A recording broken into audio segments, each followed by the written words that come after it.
harta yang kita cari akan dibagi dua. Namanya harta gono. Kau begono, aku begini. Jadi dengan berangkat haji dan umrah, kita belajar meninggalkan dan ditinggalkan. Selama 40 hari kalau haji, selama 12 hari kalau umrah.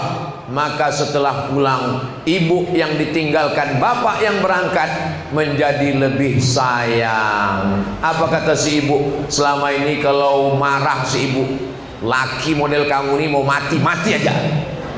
Ternyata setelah ditinggal umroh makin cinta, makin sayang. Waktu berangkat dia sholat di rumah, ya Allah cepat kembalikan suamiku dalam keadaan sehat ya Allah. Doanya itulah yang membuat bapak-bapak semua sehat walafiat. Bapak pun juga mendoakan ibu. Jadi dengan berangkat haji dan umrah ini kita sedang geladi, kita sedang latihan. Mudah-mudahan kita semua lulus dengan ujian perpisahan itu insya Allah. Beda sama orang zaman dulu, berangkatnya 1 bulan, pulangnya 1 bulan, di sana 1 bulan, naik kapal laut. 1977 jamaah Indonesia naik pesawat terbang singkat menjadi 9 jam. Dulu tidak begitu, bawa beras, bawa minyak goreng, bawa ayam. Berangkatnya lajang, pulangnya nikah. Nikah di kapal laut. Berangkatnya beristri, pulang bawa istri 2. Dulu bu, dulu. Ibunya apa? Saya tengok udah mulai merah mukanya. Rupanya jilbabnya merah. Masya Allah, tabarakallah. Ini memang betul-betul pengajian 17 Agustus NKRI harga mati. Merdeka. Masya Allah. Udah diambil videonya tadi.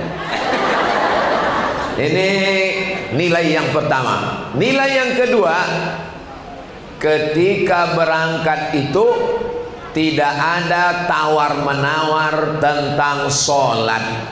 Kamu nggak sholat, aduh susah ngambil wudhu, nggak ada air, tayammum. Kamu kok nggak sholat?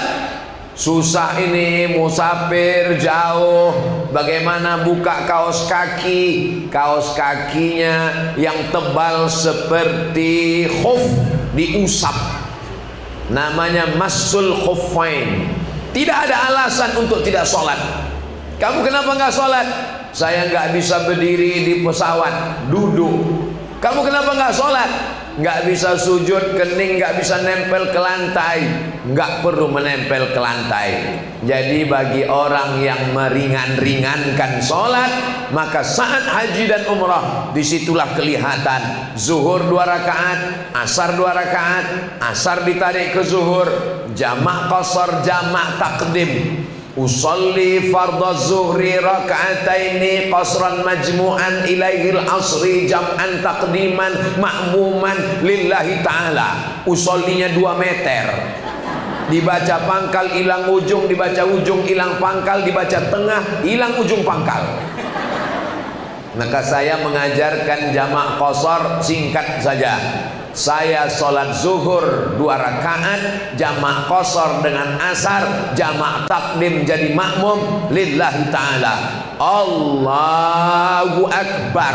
Baca iftitah, baca fatihah, baca ayat. Ayatnya Pak Ustadz, ya ayat yang lama-lama itu juga. Qul huwallahu ahad, Allahu somad,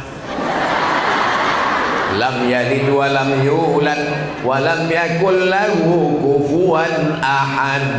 Innaha la ta'dilu sulusal Quran. 1 qul huwallah nilainya 1/3 Al-Quran. Dibaca 3 kali sama seperti menghatamkan Al-Quran. Tapi jangan karena sering baca 3 kali nggak baca Quran. Nah ini semua tidak ada alasan. Tidak bisa kena air, dokter ngasih tahu, ibu jangan kena air. Kalau kena air mati. Tetap kita tayammum, buka cincin, buka gelang, buka rantai, buka semuanya. Kenakan ke debu, pukul, usapkan ke wajah. Kenakan lagi ke debu, pukul, hembus tiup. ke tangan sampai ke siku kena semuanya, tangan kiri sampai ke siku kena semuanya, tetap tidak meninggalkan sholat, bukan somat. Ini pada saat haji dan umrah. Dari Pinrang ke Makassar jamak qashar, dari Makassar ke Jakarta jamak qashar, kalau kebetulan langsung ke Madinah jamak qashar. Selama berapa hari? 4 hari 4 malam bisa jamak qashar. Ustadz Somad sudah berapa hari jamak qashar? Berangkat dari Pekanbaru Riau ke Jakarta, dari Jakarta ke Makassar, dari Makassar ke Mamuju, dari Mamuju ke Topoyo, dari Topoyo turun lagi ke bawah, nggak ingat lagi entah kemana-mana aja, sampai hari ini ke Pinrang, besok balik ke Makassar, hari Jumat, Sabtu, Ahad, Senin, 4 hari jamak qashar. Saya kalau ke Makassar ini cuman 3 malam, malam Sabtu, malam Ahad, malam Senin, 3 malam, nggak lebih, nggak boleh lebih 3 malam. Kalau lebih 3 malam dianggap sudah buka cabang di Sulawesi. Nah, selama 4 hari 4 malam, setelah itu tetap mukim. Jarak kilometernya sejauh 89 kilometer. Kurang daripada itu, zuhurnya tetap 4, asarnya tetap 4. Inna salata, sesungguhnya salat, alal mu'minin, bagi orang beriman, kitabam mauquta, sudah ditetapkan, tidak boleh digeser, tidak boleh diganggu gugat. Di saat haji dan umrah lah kelihatan, walaupun lelah, letih, lesu, letoy, loyo, lunglai, kena penyakit 6L, lemah, letih, lesu, letoy, loyo, lunglai, tetap melaksanakan sholat. Allahu Akbar. Gak bisa berdiri, duduk, gak bisa berduduk, berbaring, gak bisa berbaring, pakai isyarat mata, gak juga bisa, kita sholatkan. Ini hikmah yang kedua. Hikmah yang ketiga adalah cinta kepada Rasulullah sallallahu alaihi wasallam. At-tahiyatul mubarakatuh salawatut thayyibatu lillah. Assalamu alayka. Dari Pinrang mengucapkan assalamu alayka, ke Madinah jauh, tapi nanti langsung di depan makam Nabi, assalamu alayka ya Rasulullah. Gak bisa nyanyi begitu, diusir sama polisi. Haji. Assalamu alayka ya Rasulullah, assalamu alayka ya Habiballah, assalamu alayka ya Nabi Allah, assalamu alayka ya khaira khalqillah, assalamu alayka ya safwatallah, assalamu alayka ayuhan Nabi wa rahmatullah wa barakatuh. Mata dibuka, jangan sampai tutup mata, takutnya tutup mata pas dibuka rupanya bahu orang. Maka berziarah ke makam Rasulullah sallallahu alaihi wasallam, meleleh air mata jamaah saat ziarah. Masya Allah. Ditanya yang sebelah kanan, kamu nangis kenapa? Aku haru. Haru kenapa? Duit habis belanja. Haru bagaimana kita jarak dengan dia 1445 tahun. Kalau satu generasi 50 tahun, berarti jarak kita dengan dia 30 mata rantai, 30 orang ke atas. Bisa kita datang ke makamnya, berhadapan dengan kuburnya. Nenek moyang kita yang kaya-kaya mungkin tak sampai, tapi kita diberikan Allah hidayah sampai ke sana. Inilah yang dulu dia katakan, nanti ada orang yang akan minum dari telagaku, dia tidak akan haus untuk selamanya. Siapa dia? Amanu bi walam yarauni. Mereka beriman kepada aku walaupun belum pernah melihat aku, tidak berperang bersamaku. Abu Bakar Siddiq hijrah bersamanya, Ubay bin Ka'ab baca Quran bersamanya, Usamah bin Zaid diangkatnya jadi panglima perang bersamanya, Aisyah di kamar tidur istri bersamanya. Tapi kita sukunya lain, bangsanya lain, bahasanya lain, negerinya lain, zamannya lain, waktunya lain. Bisa kita jumpa dengan dia dan kita menjadi umatnya. Itulah yang membuat orang haru. Saya sampai hari ini walaupun bolak-balik ke Makkah, kalau sudah sampai di depan makam Rasulullah, rasa mau meledak kerinduan di dalam hati, meleleh air mata. Maka mudah-mudahan kita semua diakui sebagai umat Nabi Muhammad SAW. Umar bin Khattab punya anak namanya Abdullah bin Umar. Abdullah bin Umar kalau dia habis musafir berdagang, musafir berniaga, musafir perjalanan, dia tidak pulang ke rumah.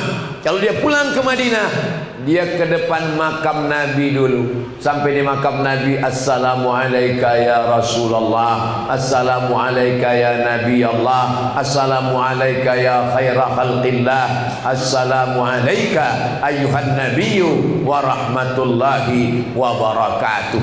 Bahwa di depan itu berdoa bertawassul kepada Allah. Aku memohon kepadamu ya Allah, aku bertawassul melalui Rasulullah, mintanya kepada Allah, tapi bertawassul melalui cinta kepada Rasul. Jadi jangan katakan orang Pinrang syirik karena minta sama Rasulullah. Kamu salah paham, bodoh. Jadi kalau ada orang yang nuduh macam-macam, jangan minta sama Rasulullah, jangan minta sama Rasulullah. Yang minta sama Rasulullah itu siapa? Kita mintanya sama Allah, tapi kita bertawassul melalui Rasul. Saya nggak paham Pak Ustadz, gimana arti tawassul? Gini, Assalamualaikum. Waalaikumsalam. Ustadz bisa ke Pinrang, mohon maaf jadwal penuh. Lalu kemudian ada jamaah yang bertawassul. Assalamualaikum. Waalaikumsalam. Betul ini Ustaz Abdul Somad? Tidak salah lagi. Bisa ke Pinrang penuh. Kami ini jamaahnya Ustadz Hasbi dari PT Madian. Oh bisa insya Allah. Lebih kurang begitulah arti tawassul itu. Mintanya tetap ke Allah, tapi menyebut orang yang dicintai Allah. Mintanya tetap ke Abdul Somad, tapi menyebut orang yang dicintai Abdul Somad. Kakak kelasnya sama-sama di Mesir dulu, disebut namanya. Oh ya, oke, bisa. Orang yang paling dicintai Allah adalah Habibullah. Habibullah itu adalah Nabi Muhammad sallallahu alaihi wasallam. Makanya sebelum berdoa tetap menyebut nama Nabi Muhammad. Alhamdulillahirabbil alamin wassalatu wassalamu ala sayyidina Muhammadin. Enggak disebut namanya. Majelis kita ini menjadi majelis antanajifah, busuk, berulat, berbau, bernanah, berdarah, berbangkai, maka disebut namanya Allah.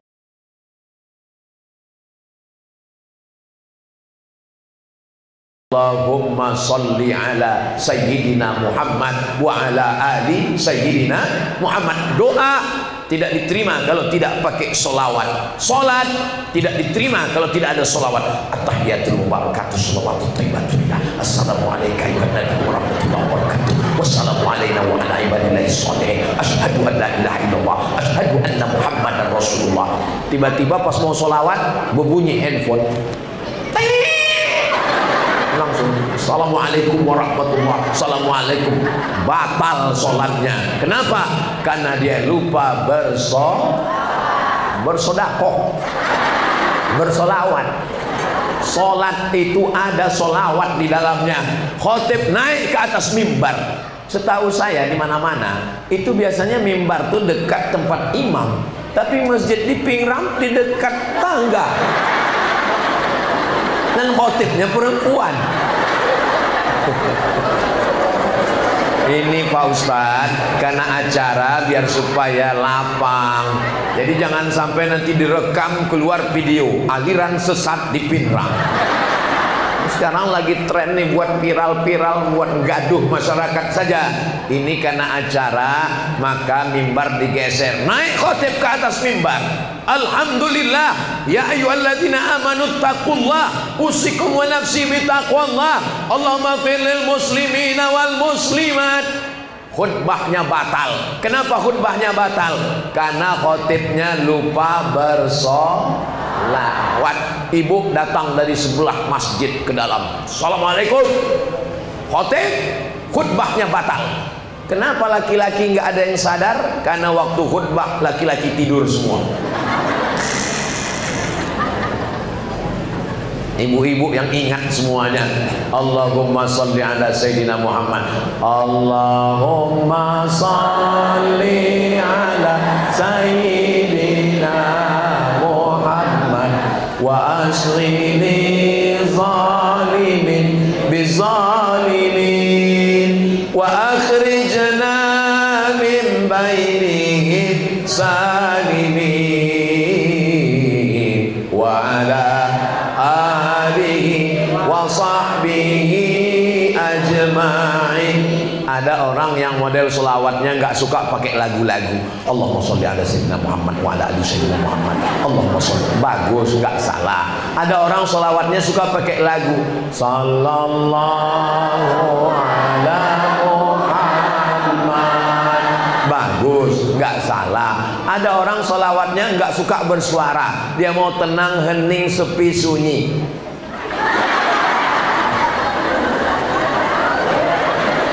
Bagus juga, nggak salah. Ada orang sholawatnya pakai tasbih, bagus. Ada sholatnya pakai tasbih digital yang dipakai di jempol, bagus. Asal jelas bunyinya.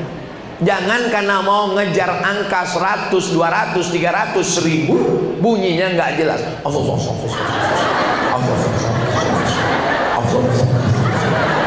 Macam dapat bakwan panas.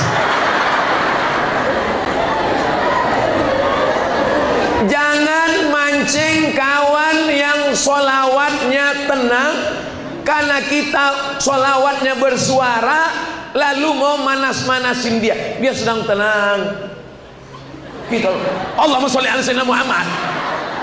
Ini kan nyari kelahi namanya, berlapang dada.